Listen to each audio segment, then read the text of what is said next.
sahabat belajar, tentunya kalian pernah menonton film Upin dan Upin bukan? Oh, film Upin dan Upin berasal dari negara mana ya? Penasaran? Mari kita ikuti video berikut.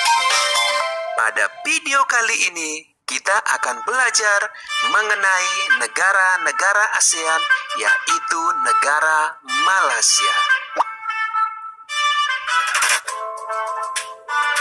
Film Upin dan Upin berasal dari negara Malaysia.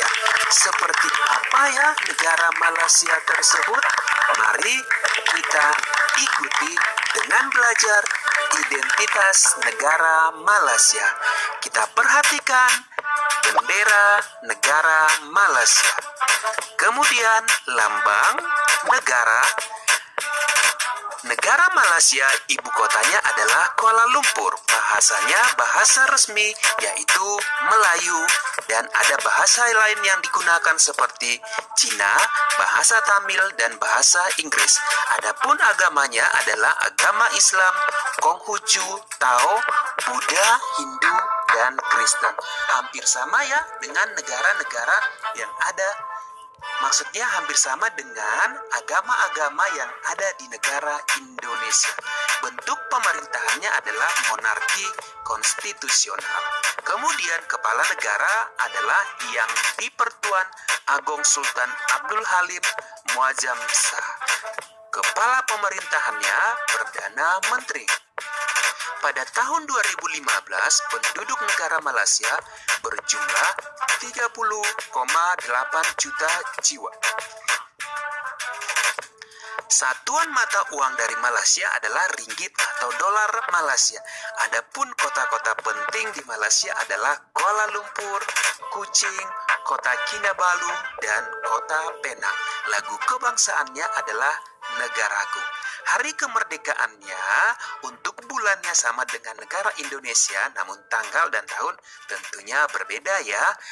Hari kemerdekaan Malaysia adalah 31 Agustus 1957. Maskapai penerbangannya Malaysia Airlines System. Dan bandar udara di Malaysia ada Bandara Internasional Kuala Lumpur.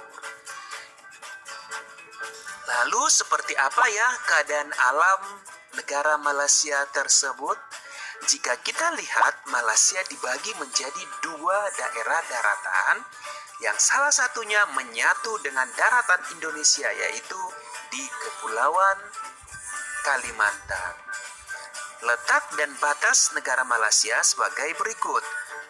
Secara geografis, Malaysia berbatasan dengan Laut Cina Selatan sebelah utara, kemudian berbatasan dengan Indonesia, Selat Singapura, Selat Malaka, dan Thailand. Malaysia terletak di antara 1 derajat lintang utara sampai 7 derajat lintang selatan, dan di antara 100 derajat bujur timur sampai 120 derajat bujur timur. Kemudian batas-batas wilayah negara Malaysia sebagai berikut. Di sebelah utara berbatasan dengan Thailand dan Laut Cina Selatan. Kemudian di sebelah timur berbatasan dengan Laut Sulu dan Laut Sulawesi. Sebelah selatan berbatasan dengan Pulau Kalimantan dan Kepulauan Riau. Begitu ya, Malaysia menyatu dengan Pulau Kalimantan di Indonesia. Sebelah barat berbatasan dengan Selat Malaka dan Pulau Sumatera. Paham ya sahabat mengenai letak geografis, letak astronomis, dan batas-batas wilayah Malaysia. Malaysia cukup dekat dengan Indonesia. Kemudian iklimnya, jika kita lihat letak astronomis, maka bisa kita pastikan bahwa iklim di Malaysia adalah beriklim tropis yang ditandai dengan curah hujan yang tinggi rata-rata 260 sampai 800 mm sepanjang tahun. Seperti wilayah lain di Asia Tenggara, keadaan iklim itu dipengaruhi angin muson. Temperatur harian rata-rata adalah 21 derajat Celcius sampai 32 derajat Celcius di daerah pantai dan 12 derajat Celcius sampai 25 derajat Celcius di daerah pegunungan. Kemudian bentang alam Malaysia adalah sebagai berikut. Berdasarkan pembagian daerah, Malaysia dibagi menjadi dua daerah yang berada pada dua pulau yang berbeda. Malaysia Barat terletak di semenanjung Malaka atau Asia, dan Malaysia Timur tentunya ada di Pulau Kalimantan, Indonesia. Topografi Malaysia Barat diliputi berbentukan pegunungan dengan puncak tertinggi di Gunung Tahan yaitu 2189 meter. Di mana ya letak Gunung Tahan tersebut? Yuk kita perhatikan peta berikut.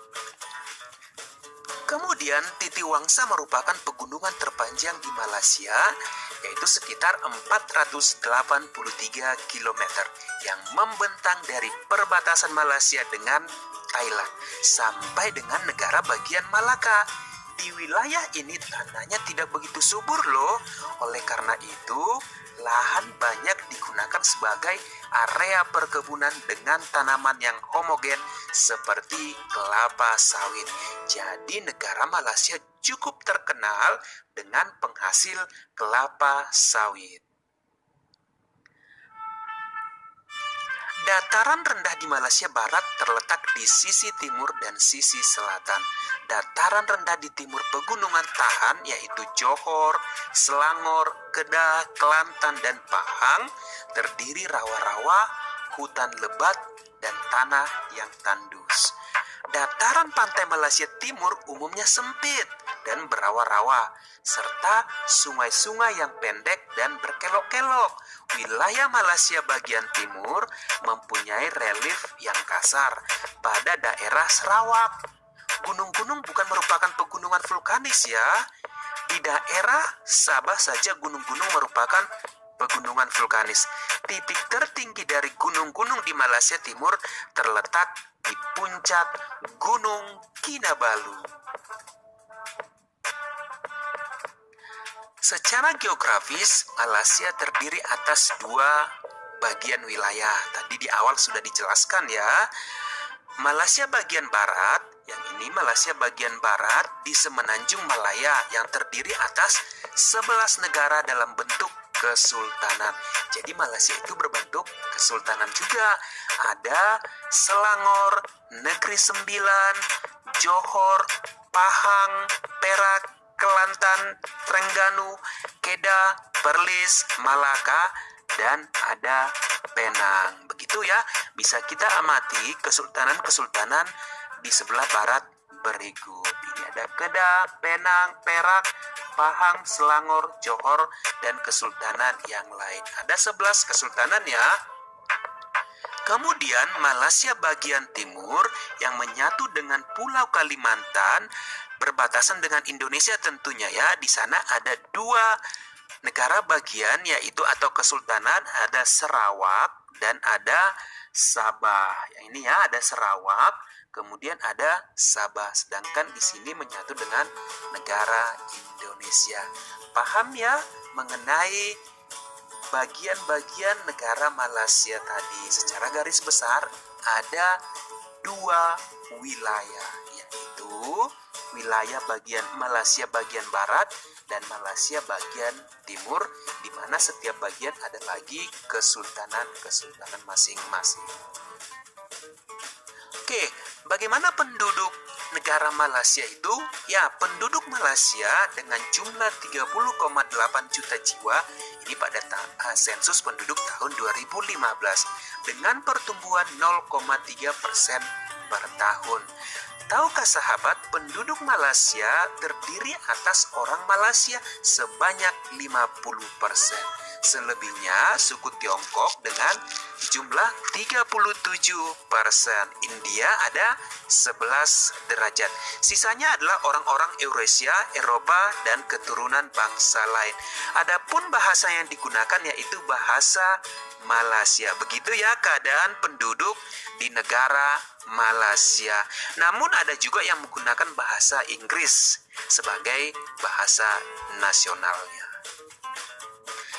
Jika kita amati agama penduduk di negara Malaysia, mayoritas adalah Muslim. Ya, kepadatan penduduk Malaysia tahun 2015 mencapai 3.321 jiwa per kilometer persegi. Termasuk padat ya, penduduk Malaysia lebih dari 50% beragama Islam, disusul dengan agama lain seperti Buddha, kepercayaan Tiongkok, dan sisanya yaitu ada Kristen dan Hindu.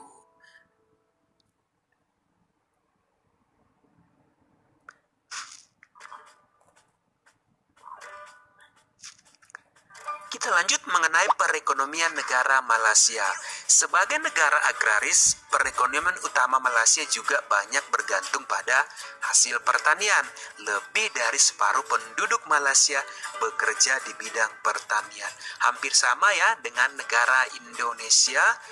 Diversifikasi pertanian, sahabat tahu ya, diversifikasi adalah cara meningkatkan hasil produksi dengan cara penganekaragaman jenis usaha atau tanaman pertanian. Tahukah sahabat, dalam bidang perkebunan seperti perkebunan kelapa sawit, tenaga kerja yang digunakan Malaysia adalah berasal dari negara kita, yaitu negara Indonesia. Sumber daya alam negara Malaysia sama seperti negara-negara Asia, negara-negara lain yang berada di Asia Tenggara. Malaysia memiliki lahan pertanian dan perkebunan serta hutan yang cukup luas. Hasil pertanian terutama untuk memenuhi kebutuhan pokok seperti padi dan sayur mayur. Hasil utama dari bidang perkebunan yaitu ada karet dan kelapa sawit. Tahukah sahabat, sebanyak 40% kebutuhan karet dunia disediakan oleh Malaysia. Wah, cukup hebat ya negara Malaysia.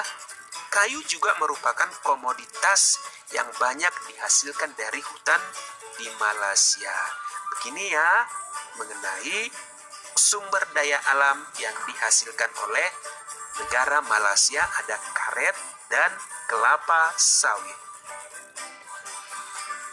Kemudian pada bidang pertambangan, Malaysia merupakan penghasil timah. Barang tambang lain yang dihasilkan yaitu ada bauksit, batu bara, besi, tembaga, emas, dan perak. Usaha pemerintah sungguh-sungguh juga nampak pada peningkatan pemanfaatan sumber daya alam untuk dikelola oleh negaranya sendiri sebagai sumber bahan mentah sehingga diharapkan mengurangi ketergantungan pada negara lain. Hebat ya negara Malaysia. Dengan kemampuan pengelolaan bahan baku sendiri, Malaysia dalam beberapa tahun terakhir telah mengembangkan pabrik otomotif. Salah satu merek yang terkenal adalah merek Proton. Itu ya mengenai perekonomian negara Malaysia.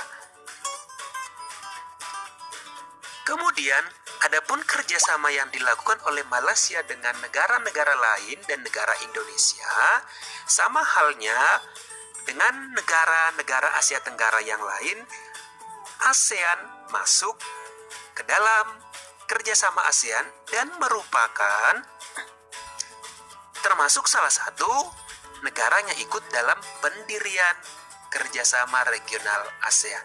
Selain ASEAN, Malaysia juga masuk atau bergabung ke dalam organisasi internasional, ada ADB, ASEM, SCAP, FAO, IBRD, IDA, dan kerjasama internasional yang lain.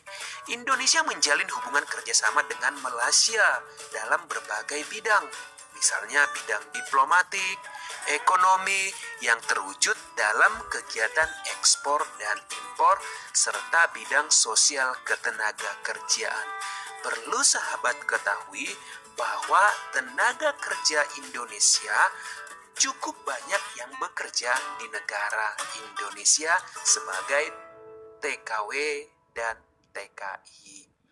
Begitu ya mengenai kerjasama yang dilakukan oleh negara Malaysia dengan negara-negara yang lain termasuk negara Indonesia. Wah, cukup hebat ya negara Malaysia tersebut. Ayo, yang menjadi tugas kalian, coba kamu analisa mengapa ya negara Malaysia banyak menampung tenaga kerja yang berasal dari Indonesia? Ya, boleh ditulis di kolom komentar. Begitu ya mengenai negara ASEAN, negara Malaysia. Sampai jumpa pada video berikutnya. Semoga bermanfaat.